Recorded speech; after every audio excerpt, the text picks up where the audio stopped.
Welcome to Secret Songwriter Tips and Techniques. I'm Richard Melvin Brown, the author of this audiobook and accompanying ebook and e-course. Chapters 1, 2, 3, and 4 of this audiobook deal with writing lyrics that are music-friendly. Even though your lyrics may look and read absolutely wonderful on paper, does not mean they will necessarily sound good when interpreted by a vocalist as a song composition in melody form. Find out what you can do to make them music-friendly in Chapters 1, 2, 3, and 4. Chapters 5 and 6 deal with composing an appropriate and ear-pleasing melody and chord structure to your lyrics quickly and easily, without having had years of formal training in music theory and/or composition.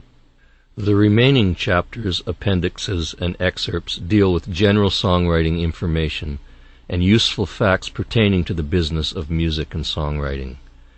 To get the most out of this information, I highly recommend that you read the accompanying ebook and course. You are also encouraged to answer the e-course questions, as this will reinforce in your mind all the information. Let's get right to it. Overture, an introduction to marketable songwriting. There are some proven methods for writing marketable songs, and with a little bit of effort, almost everyone with some creative juices flowing between their ears can come up with some great song ideas and turn those ideas into some pretty good songs. Obviously, a good song is made up of two basic ingredients, words and music. Some writers will write the words first and then compose a suitable chord progression and melody to complement their lyrical ideas. Lyricists will often write a song lyric and then hand it over to a musical composer to compose some appropriate music to it. Other writers, especially seasoned musicians, will compose the music first and then either write the words to the already composed melody or make a tape of their music-only composition and give it to a lyricist to find the right words to go with their musical ideas. Although I have written many songs with both the words and music, I quite often collaborate with lyricists such as yourself to create good songs. The reason I do this is very simple. I am a much better music writer than a lyricist. This is not to say I haven't written some good lyrics. It only means that I am the kind of lyric writer that needs to be inspired to come up with a great story. When I find that I just can't think of anything to say, I try to find a good lyricist to give me a hand. So don't be afraid of collaboration. Most of the time, two heads are better than one. This principle also works in reverse for lyricists who have a limited amount of musical knowledge. If you find yourself with a dynamite lyric but just can't seem to find the right melody and chord progression to complement your great lyric, then by all means turn your ideas over to a seasoned composer who can help transform your inspiration into a well-written and meaningful song. If you're a lyricist only in need of a musical co-writer, I encourage you to visit my website at Songsculptor.com. Although there are no absolute rules for writing a great song, there are certain formulas and guidelines that seem to help enormously in creating songs that are pleasing to the majority of people. A commercial song is a song that has wide appeal to the masses.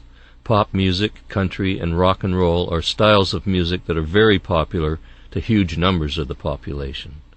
Although there are exceptions to the rules in songwriting, most popular songs are very simple in structure. A song that comes to mind that seemed to break all the rules of formula writing is Jimmy Webb's MacArthur Park. It is truly a wonderful song, but it definitely does not fit into the mainstream of popular songwriting. To begin with, the song is about 7 minutes long. Most pop songs are about 3 minutes in length. Some songs, especially ballads, can go on as long as 4 minutes, but that's pushing it. Most radio programmers do not want to play songs longer than about 3 or 3.5 minutes in length. The song MacArthur Park also has a very complex chord progression and melody, not to mention lyrical content that is definitely out of the norm. I think you get the picture.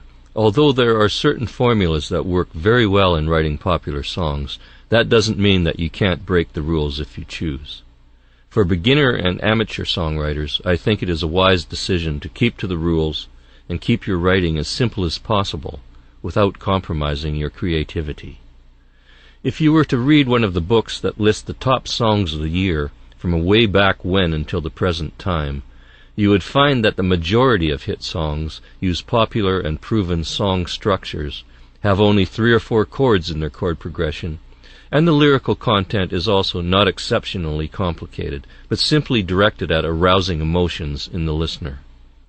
A while back I saw one of country and pop music's great songwriters, Chris Christopherson, on a talk interview show. The host asked Chris what his song, "Help Me Make It Through the Night," means to him now, several years after he wrote it, and was recorded by a few different artists. Chris scratched his head and paused for a moment and then said, "Oh, about $100,000 a year." Just a simple song, 4 chords, and a simple message, "Help me make it through the night," years after it was written and recorded, still earns the writer $100,000 a year. Wow, what a...